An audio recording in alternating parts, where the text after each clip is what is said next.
젊은이들이 저렇게 좋아할 수 없네요. 벌써 4년 전 이야기입니다. 러시아 월드컵에서 본선에 진출했지만 16강엔 들어가지 못했죠. 그래도 2패 이후에 다 포기할 만도 한데 마지막 독일 세계 1위입니다. 가장 강한 독일 팀을 상대로 후반전에 거의 연장 후반 추가 시간에 김용건이 골을 넣고 그 이어서 또 손흥민이 골을 넣어서 아마 세계 1위를 이긴 나라가 몇 안 되죠, 독일을.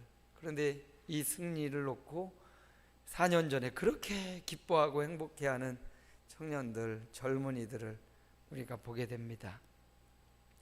저와 여러분에게도 최선, 최고 되는 것 중요하지만 지금 내가 내 삶의 자리에서 최선을 다하는 것, 이게 더 중요하죠. 포기할 수도 있고 2패, 연패를 당하고 쓰러질 수 있지만 그들이 최선을 다해서 마지막 유종의 미를 거뒀던 이 축구 선수들처럼 오늘 저와 여러분이 최고가 되는 것 너무 중요합니다. 그러나 여러분의 삶의 현장에서, 가정에서, 직장과 사업장과 교회에서 최선을 다하는 삶, 하나님 그것을 더 귀히 보실 겁니다. 교회는 말씀이 기준입니다. 하나님의 말씀이 인생의 기준이고 그 말씀이 옳다 하면 옳은 거고 그르다 하면 그른 거예요. 말씀이 명령하면 그 명령이 곧 기준이기 때문에 그 말씀 따라 순종하는 삶을 살아야 되는 것입니다. 그러기에 하나님의 말씀이 기준이기에 성도는 부지런히 말씀을 배워야 돼요. 어려서부터 디모데가 성경을 배웠다고 지금은 그만 배워도 돼? 아니었어요. 끝까지 배워야 돼. 하나님 앞에 가는 날까지 하나님의 말씀을 끝까지 배워야 된다고. 그래야 배워야 기준이 되는 말씀을 적용할 수 있죠. 배우면 끝이냐? 내가 배운 말씀을 믿어야 돼요. 그냥 성경 말씀을 추상적으로 지식적으로 많이 알고 있는 게 중요하지 않습니다. 우리 부모님 세대는 지식적으로 성경을 많이 알지 못했지만 믿음이 강했어요. 말씀 한 절 한 절을 그대로 믿고 순수하게 따르니까 역사가 일어나고 기적이 일어났습니다. 그런데 우리 세대는 말씀은 많이 아는데 믿지를 않아요. 그러니 역사도 일어나지 않지요. 믿어야 돼요. 또 그 말씀대로 살아야 돼요. 순종하고 살아내야 돼요. 몸부림치며 하나님의 말씀, 기준이 되는 말씀대로 사는 자가 복되다. 그래서 교회는 말씀이 기준이다. 제가 지금 교회론 설교를 오늘 8번째로 진행하고 있는데 중요한 게 뭐냐? 교회는 예배하는 공동체라는 거예요. 예배. 교회 예배라는 기능이 없으면 아무것도 잘하고 있는 게 아니에요. 예배가 하나님 앞에 드리는 몸과 마음을, 정성을 다하여 드리는 최고의 종합예술이 예배와 같아요. 그래서 교회는 예배하는 공동체라고 했고요. 그리고는 교회는 말씀이 중요하다. 말씀 중심이다. 말씀 위에 세워졌고 그 말씀대로 살아야 된다. 자, 이런 내용이 지금 7주 동안 계속됐던 거예요. 오늘은 그 말씀에 이어서 또 중요한 게 있다면 바로 기도죠. 기도. 오늘은 지난 시간도 기도에 대한 말씀도 있었죠. 교회는 만민을 위하여 기도하는 곳이다. 만민이 와서 기도하는 곳이다. 만민에게 기도하는 집이라고 칭함받는 곳이다. 그래서 교회 생활에 있어서 중요한 신앙생활의 핵심, 예배, 말씀, 기도 이렇게 나갔다면 오늘은 찬양. 교회에 찬양이 넘쳐야 됩니다. 그래서 교회는 찬양한다. 오늘 말씀의 제목이 교회는 찬양한다. 찬양은 아주 성악가처럼 노래를 잘 부르는 사람. 어제 유튜브 보니까 K-윌이 여자 키를 가지고 노래를 막 아주 그냥 귀가 호강한다고 그러대요. 그런 사람들의 노래를 들으면 아주 고음으로 막 노래를 부르는데 훌륭하더라고요. 여러분, 그렇다고 찬양이 노래를 잘하는 사람만이 하는 것이 찬양이냐? 그렇지 않아요. 저는 좀 음치도 있고 박치도 있고 그러지만 찬양은 하나님께 올려드리는 찬양은 사람들이 듣기 좋은 게 다 찬양은 아니라는 것. 우리가 드리는, 중심으로 올려드리는 마음이 바로 찬양이라는 사실을 기억해야 돼요. 그래서 곡조 있는 노래만이 찬양이 아니에요. 내 삶 전체가 하나님을 높이는 찬양이 되어야 된단 말이죠. 교회에는 이 찬양이 중요합니다. 물론 복음송을 부르고 찬송가를 부르는 찬양도 중요해요. 그러나 내 삶의 찬양이 더 중요하다는 사실. 교회는 찬양하는 공동체입니다. 오늘 말씀 중심으로 살펴보려고 해요. 교회는 찬양합니다. 최선을 다해서 축구 경기에 임해서 온 국민들에게 감동과 감격을 줬던 우리 2018년 러시아 월드컵 축구대표팀 박수를 보내죠. 그 젊은이들을 그렇게 열광하게 하는 힘이 있는 스포츠가 또 축구였습니다. 또 올해 이제 곧 카타르 월드컵이 또 진행이 돼요. 저도 참 축구를 보는 거 좋아하고 뛰는 건 배가 나와서 잘 못 뛰고요. 보는 거 참 좋아하는데 곧 또 축구의 시절이 있더라고요. 수많은 국민들이 환호하고 거기에 울고 웃고 감동하고 굉장히 기대가 됩니다. 우리 선수들이 그 삶에 축구하는 그 현장에서 최선을 다하는 모습, 그동안 4년간 갈고 닦은 그들의 체력과 힘과 기술과 그 모든 것을 다해서 포기하지 말고 최선을 다하는 그 모습을 볼 때 우리가 박수 쳐주는 것입니다. 그것처럼 교회는 하나님 앞에 최선을 다하는 찬양이 하나님의 박수를 받는 거예요. 오늘 저와 여러분의 찬양이 힘을 다하여 목소리를 높여서 또 찬양하는 오후 예배 또 힘있게 찬양할 건데, 그 찬양 시간이 되고 내 삶의 찬양이, 내 삶의 현장에서의 찬양이, 그곳에서의 찬양이 넘쳐나기를 바랍니다. 오늘은 바로 그 삶의 현장의 찬양에 대한 이야기를 하고 싶은 겁니다. 우리가 목소리 높여 노래 부르는 찬양도 중요하고 삶에서 들려지는 하나님께 올려드리는 찬양이 있어요. 그 삶의 찬양이 무엇이냐? 오늘 데살로니가전서 5장 16절부터 18절에 말해주고 있어요. 그 삶의 찬양 첫 번째는 항상 기뻐하라. 항상 기뻐하라. 여러분, 우리 삶의 찬양이 뭐냐? 항상 기뻐하는 거예요. 아니, 어떻게 목사님 날마다 실실거리며 실실 쪼개며 다닐 수가 있어요? 그런 기쁨을 의미하는 게 아니에요. 여기서의 기쁨은 구원의 감격을 의미하는 겁니다. 창조주 하나님께서 세상을 만드시고 조성하시고 이끄시는 그 하나님께서 바로 나를 선택해 주시고 구원해 주신 것, 이 죄악의 값으로 말미암아 영원한 사망에 들어가야 되는데, 영원히 형벌받아야 되는데, 형벌은 아픔이요 고통입니다. 여러분, 아픔의 고통을 살면서 겪어보지 않았습니까? 괴롭습니다. 뛰고 싶어도 뛸 수 없습니다. 움직이고 싶어도 움직일 수 없습니다. 삶의 아픔은 고통입니다. 그 고통이 영원히 계속된다고 생각해 보십시오. 얼마나 비극입니까?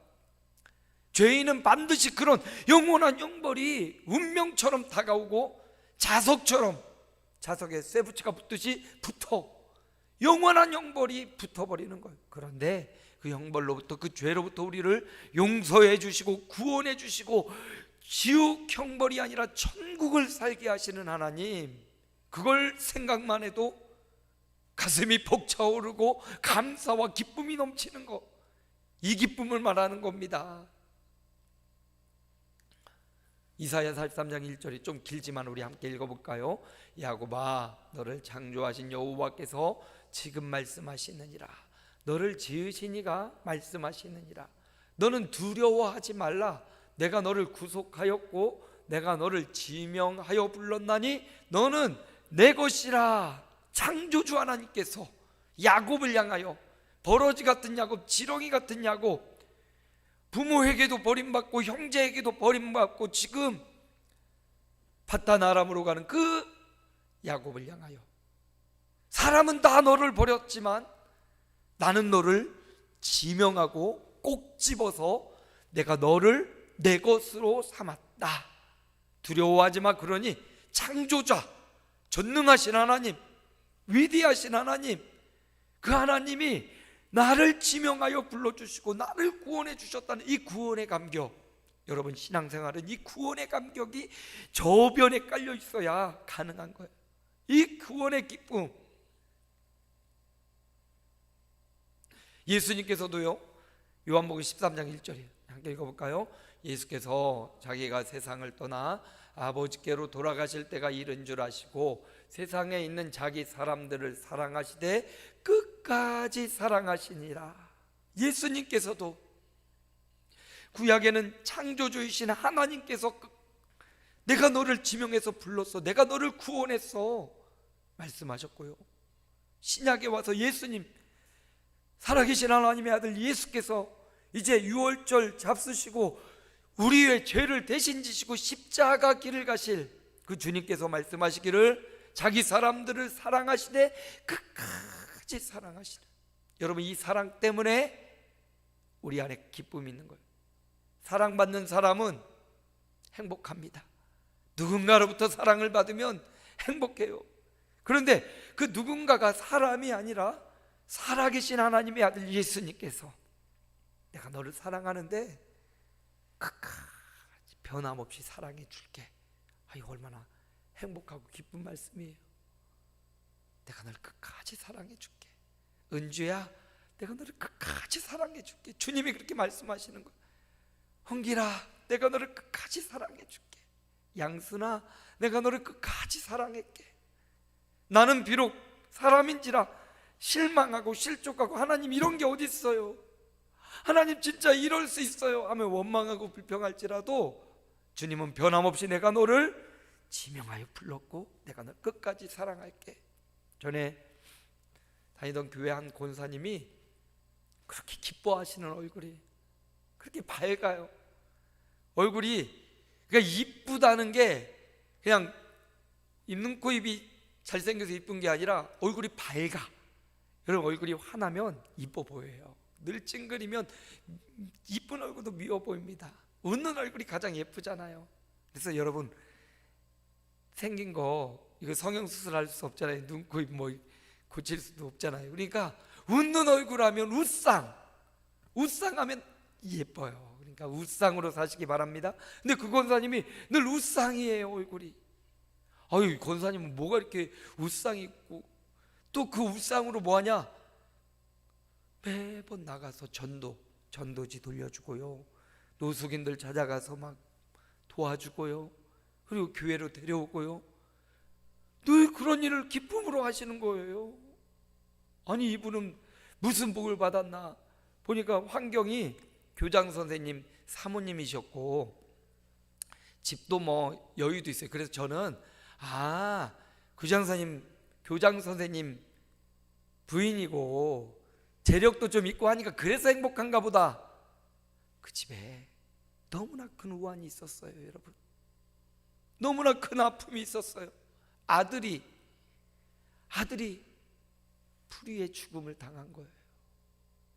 장가도 안 간 그 젊은 청년 아들이 죽은 거예요. 이것 때문에 이 권사님이 얼마나 큰 가슴앓이를 냈는지, 너무나 괴로워하고 슬픈 기간을 보내다가 이 마음의 허전함, 아들을 먼저 보낸 그 고통, 그 아픔, 그것 때문에 하나님 앞에 꿇고 엎드리고 그러다가 하나님이 주시는 기쁨을 발견한 겁니다. 주님의 사랑을 발견하고 복음을 진짜로 믿어진 거예요. 그전에도 신앙생활 했지만 그냥 단순히 지식적이고 반복적인 신앙생활이었는데 그가 고통을 당하고 살아계신 하나님을 찾은 거예요. 전능하신 하나님을 찾고 그 하나님 은혜를 경험한 거예요. 그러면서 아들이 없어지고 그 삶에 고통이 있었는데 하나님이 주시는 위로, 하나님이 주시는 사랑, 예수님의 이 끝까지 사랑을 발견하고 비록 환경은 너무나 괴롭고 어렵지만 주님이 주시는 그 사랑으로 그 위기를 극복하고 웃상이 되어서 사람들은 비난해요. 아들 죽고 무슨 즐거운 일이 있냐고, 아들 먼저 보내고 어떤 저렇게 웃으며 보낼 수 있냐고. 그러나 하나님이 주신 기쁨이 넘치니까 복음을 깨달으니까 그 고통을 이겨내고 주님이 주신 사랑으로 기뻐하는 삶을 살아갈 수 있었어요. 교회는 찬양합니다. 첫 번째 찬양이 뭐냐? 기쁨의 찬양. 내 삶의 기쁨으로 주님이 나를 구원하신 그 기쁨의 찬양, 항상 기뻐하라. 구원의 감격이 저와 여러분에게 살아계신 하나님, 전능하신 하나님, 창조주 하나님, 우리를 구원하기 위해 십자가를 지신 예수 그리스도, 부활하신 예수 그리스도, 우리의 삶에 매일 동행하시는 보혜사 성령님으로 인하여 기뻐하는 이 기쁨이 저와 여러분의 저변에 깔려 있어서 항상 기뻐하라. 이게 우리가 하나님 앞에 올려드리는 첫 번째 삶의 찬양이라는 사실을 기억하고, 하나님 오늘도 기원해 주셔서 내가 하나님을 기뻐하고 찬양합니다. 이런 기쁨의 찬양이 저와 여러분에게 넘쳐나기를 축원합니다. 두 번째, 오늘 말씀에 17절 보면 쉬지 말고 18절 보면 범사에 감사하라. 이 범사에 감사하라, 두 번째 삶의 찬양은 범사에 감사예요. 감사의 찬양. 그래서 우리의 입에 감사가 달려있으면 좋겠어요. 우리가 어머님 신앙 좋은 분들 아이고 하나님 하면서 하나님을 찾고요, 그렇듯이 반복적으로 저와 여러분의 무슨 일을 만나든지 어떤 일이 있든지 그래도 감사합니다. 우리 따라해 볼까요? 그래도 감사합니다. 그렇습니다.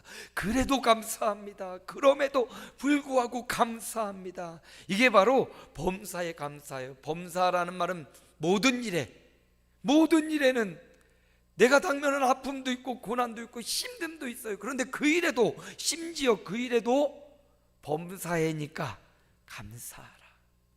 자녀를 보며 감사하고, 부모를 보며 감사하고, 형제를 보며 감사하고, 환경 얽매이면 감사가 사라지기 쉬워요.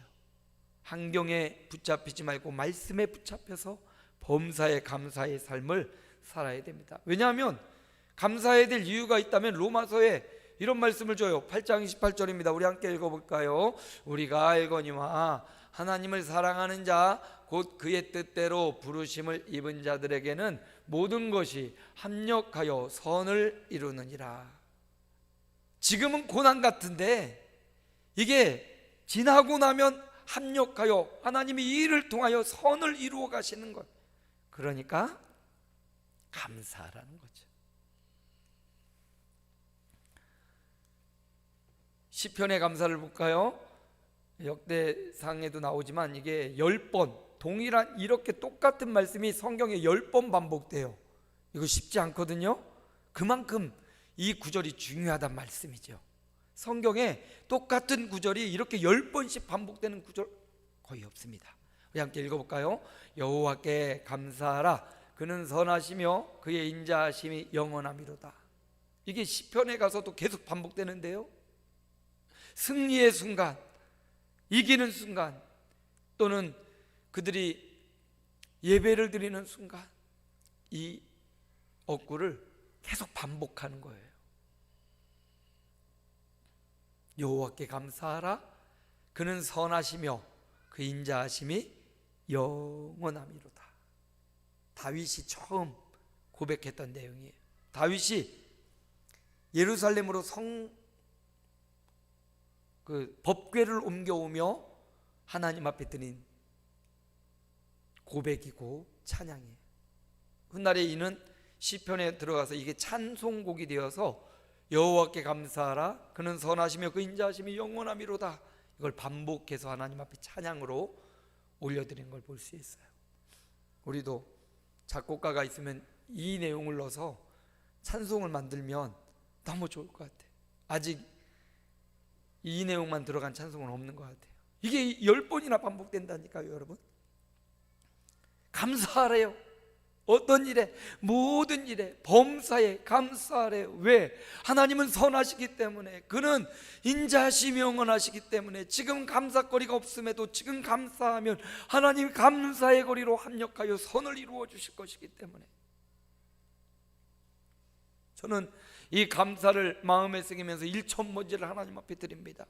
제가 일주일 내에 드려지는 예배가 9번인데요 삶의 예배까지 해서 10번을 담아서 하나님 앞에 1,000번제로 하루 1,000원씩 예배 한 번당 1,000원씩을 넣어서 일주일에 10,000원씩 1,000번제로 일주일에 10회씩 드리는 거죠. 그럼 1년이면 520번이에요 2년이면 거의 1,400번 정도 되죠. 그렇게 감사를 표현하는 거예요. 제 삶에 하나님이 주신 이 범사의 감사를 실천하기 위해 제가 드리는 예배마다 하나님 앞에 감사의 예물을 드리며 감사를 표현합니다. 하나님, 내 1,000번제의 감사의 예배를 받아주십시오 하면서 날마다 매주마다 1,000번제 예물을 드리는데 하나님이 그 감사를 받으시고 어려운 가운데도 우리 교회를 이렇게 이끌어 주시고 제가 목회하는 목양지 하나님이 평안하게 목회할 수 있도록 해주시고 우리 성도들의 삶에 좋은 일들이 계속 일어나게 하시고 이걸 볼 때 이 평상시 감사드리니 감사가 얼마나 중요한지 제가 1,000번제를 시작했던 우리 김동혁 장로님도 1,000번제를 시작하셔서 같이 이제 2명이 1,000번제를 하나님 앞에 드리고 있어요. 우리 성도들이 누구나 다 1,000번제 참여해서 하나님 앞에 드려지는 이 감사가 날마다 표현되어지고 감사도 열매와 같고 씨앗과 같아서 이 감사를 씨앗을 심으면 반드시 자라면 열매를 맺는데 심는 원리가 그렇죠. 하나 심는다고 하나 나오지 않습니다. 하나 심으면 10개, 30개, 60개, 100개가 열리잖아요. 이게 심는 법칙이에요. 감사도 마찬가지. 1,000번제로 날마다 하나님 앞에 심으니까 이게 지금 잘 자라 열매를 맞으니 30배, 60배, 100배의 결실을 맺는 역사를 이루는 거예요. 여러분 1,000번제 여러분도 동참하시고 이 감사의 능력을 회복하시기 바랍니다. 두 번째 하나님 앞에 드리는 찬양의 내용은 범사에 감사하라. 감사의 찬양이에요. 저와 여러분의 삶이 기쁨으로 구원의 기쁨으로 저와 여러분의 삶이 하나님을 향한 감사의 찬양으로 넘쳐나시기 바랍니다. 마지막 세 번째 17절이에요. 함께 읽어볼까요? 쉬지 말고 기도하라. 이렇게 제가 라자 끝자 하나님의 명령 라자 마지막에 기뻐하라 기도하라 감사하라 끝이 라예요. 랄랄라 랄랄라 이게 노래잖아요. 랄랄라라랄라 랄라라라랄라 그래서 랄랄라 성도의 찬양 교회의 찬양 소리 랄랄라잖아요. 삶의 찬양 소리는 바로 오늘 말씀에 기뻐하라 감사하라 기도하라 그래서 랄랄라예요. 교회는 찬양합니다. 랄랄라 하고 찬양합니다. 특별히 세 번째 찬양의 내용은 기도해라예요. 기도해라. 쉬지 말고 기도하라. 여기 항상 기뻐하라 범사에 감사하라와 똑같이 쉬지 말라도 비슷한 단어로 날마다 라는 의미고 끊임없이 기도하란 말이고 중단 없이 하라는 말이에요. 쉬지 말라는 말은 또 응답받을 때까지 하라는 말 이게 바로 쉬지 말고 기도하라는 기도의 의미입니다. 사실요 항상 기뻐하고 범사에 감사 어려워요. 근데 이 두 가지를 가능하게 하는 게 있다면 이 두 가지를 가능하게 하는 것이 바로 세 번째 기도하라예요. 그래서 이 기도를 말씀해 보면 중간에 딱 넣어놨죠. 이 기도가 이 기쁨과 감사의 중앙 역할, 중심 역할을 하는 거예요. 기도하면 기뻐하는 삶을 살 수 있어요. 기도하는 자가 감사의 삶을 살 수 있는 거예요. 그래서 기도가 쉬지 말고 기도가 너무 중요해요. 에베소서 6장 18절도 함께 읽어볼까요? 모든 기도와 간구를 하되 항상 성령 안에서 깨어 기도하고 이를 위하여 깨어 구하기를 항상 힘쓰며 여러 성도를 위하여 구하라. 파란색은 항상 해라, 깨어서 해라, 항상 힘써라. 핑크색은 다 기도, 간구, 기도, 구하고 구하라. 다 기도예요. 이만큼 기도가 중요해요. 항상 깨어서 항상 힘쓰며 기도하는 삶, 이게 하나님 앞에 올려드리는 가장 중요한 찬양 소리라고 이야기합니다. 자, 이렇게 말씀하고요 18절에 결론을 이렇게 내지요. 이것이 그리스도 예수 안에서 너희를 향한 하나님의 뜻이니라. 이것이, 여기 이것이는 감사만 있는 게 아니에요. 16, 17, 18절에 기뻐해, 기도해, 감사해, 이것이 그리스도 예수 안에 너희를 향한 하나님의 뜻이라고 말씀합니다. 우리는 하나님의 뜻에 순종하며 살아가려면 바로 이 세 가지를 마음에 담고 살아야 돼요. 하나님의 뜻, 하나님이 나를 향한 뜻, 나를 이 땅에 태어나고 지금 살아가게 한 뜻이 있다면 이 찬양을 올리기 위한 하나님의 뜻입니다. 항상 기뻐하라, 범사에 감사하라, 쉬지 말고 기도하라. 이 세 가지를 향한 하나님의 나를 향한 뜻, 그 뜻을 마음에 새기고 교회는 찬양한다 랄랄라 말씀에 마무리를 짓습니다. 교회의 노랫소리, 찬양소리, 세상의 노래도 그렇게 열심히 힘주어하는데 하나님 앞에 올려드린 노랫소리 랄랄라, 그것은 뭡니까? 첫 번째 같이 읽습니다. 항상 기뻐하라. 두 번째는요, 범사에 감사하라. 세 번째는요, 쉬지 말고 기도하라. 이 랄랄라가 기쁨해라, 감사해라, 기도해라, 이 노랫소리가 우리가 입으로 부르는 곡조 있는 찬양도 있어야 되고, 삶의 찬양이, 기쁨의 찬양, 감사의 찬양, 기도의 찬양 소리가 끊임없이 울려 퍼져 이 노래가 중단 없이 지속되는 그런 교회, 그런 저와 여러분 되시기를 주님의 이름으로 축복합니다.